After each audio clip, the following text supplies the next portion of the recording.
Hey everyone, so as promised, this is a wrap-up video on the two Dirt Daytonas. Started this back in July with the client asking me if I would consider building them. Started having a look into it, doing some research, getting photos, and thought that looked pretty cool. They sent me a Daytona, and I happen to also have another one of my own, so I thought, well, I'll give it a go and build two of them because it seemed quite cool. So I guess that's where it all started from. I've got another Daytona here just as a reference to show kind of things that have changed. It was quite hard to get some of the photos of the car. So there were pictures from the movie, there were pictures of the real car. Some other people had made models of them as well. One guy gave me some really good tips right at the end of the build, which really helped just to lift some of the detail. The main parts I couldn't get were really the interior in the back, so we've done a bit of imagining with that. And a few other bits. So the yellow was a little bit hard to try and get right. So I got it as close as I could. Couple of bits you'll notice in the, I'll just zoom in a little bit. In the Joe Dirt cars, I might just turn the spinning one off. These air vents on the top, the Daytona, which are there apparently to help with wheel clearance rather than sort of venting, so I drilled those out. The lights on the movie car are popped up on one side, so I had to cut in here. I cut both of those out, repositioned the right one, lifted the left one up and built the light for it. I think I did an okay job on that, and you have to also cut out the front vent there. So that's the back. Then there's the coat hanger aerial, which I popped in. Moving along, the rest is really just painting and that. On the underside, lifted up the rear suspension, left the front the same, but replaced the wheel. So on the left side, there's I think it's a dog dish wheel. On the right is a Krager, and then the wheels at the back are sort of bigger wheels, I guess.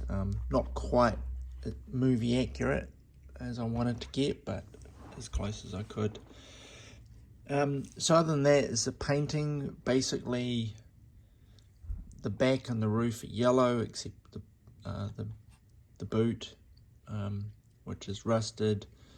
The wing, the two doors are different as well. One's sort of bluey, and then the front nose cone's yellow, and the hood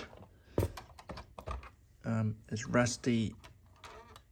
Under the hood it has a Magnum V8, which actually came out of a Maisto Charger, which is different to the Daytona motor, which was a 426 or a 440, I think, in the other one I had, so I had to swap those out. I think that's most of the outside. Then there's the inside. It's a little hard to show, but it's where most of the work kind of went. And actually at the end of it, I ended up doing 2 or 3 things that kind of really added to it, but I didn't even actually think I'd necessarily do till right at the end. So one of the earlier bits was the chain steering wheel. I've got 2 cars. This one's my one, I think, and the other one's for the client. So chain steering wheel, I also had to scratch build the center spokes because there are 4 spokes on it, whereas the normal Charger's only got 3, so I made that out of plastic. Added in the column change, took out the tunnel and rebuilt the floor, and then recovered the floor with masking tape actually that's been painted.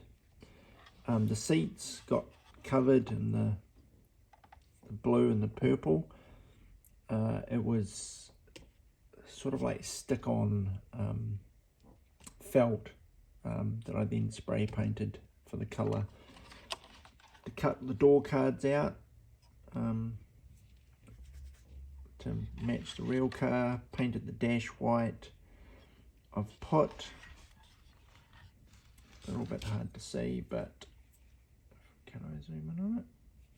Sort of an 8-track player under the dash, some buttons on and a wee disc sitting in there, some magazines and rubbish and stuff, and I made some little box of Cracker Jacks, slightly different. I think the ones in the movie car are actually Cracker Jacks, but a slightly different box, but that was the best I could find. Some magazines on there. I got some Mopar ones, thought that'd be sort of appropriate, and a few on the back as well. And I did the Mexican rug, which actually you can barely see now. I might put some other stills up, and kind of only really got into this at the last minute, but there's actually a rack that goes across the car with clothes hanging on it. Now I couldn't quite match the clothes, but I did make this sort of tartan vest. There's a black Def Leppard t-shirt and the AC/DC sweatshirt that he was wearing. Oh, look at that, I can take that out there. That one's a little rough, on printed fabric, and it has a 1/18 scale coat hanger inside it as well.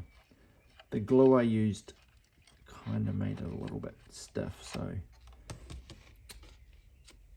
we've got that. Oh, a little pair of handcuffs and some 8 balls hanging from the mirror as well. And one of the other last minute additions was these curb feelers on there to match the real car, which were I just drilled some holes and put some pins in, so the pin head holds it in, glued it, and then just cut the points off to do that. I think that's most of it. A lot of the time was in just trying to figure out how to do things. Ended up repainting it, parts of it a few times. They are slightly different. It's quite hard to make them sort of identical, but I've got them I think about as close as I can to each other. Oh, and I added in, you'll notice on the Daytona there's no side glass in here, so that was the last thing I did. Literally at the last minute I had to take the cars apart to add that side glass in, just for a little bit of extra. So there we go, that's the 2 cars. Would I make one again? Possibly.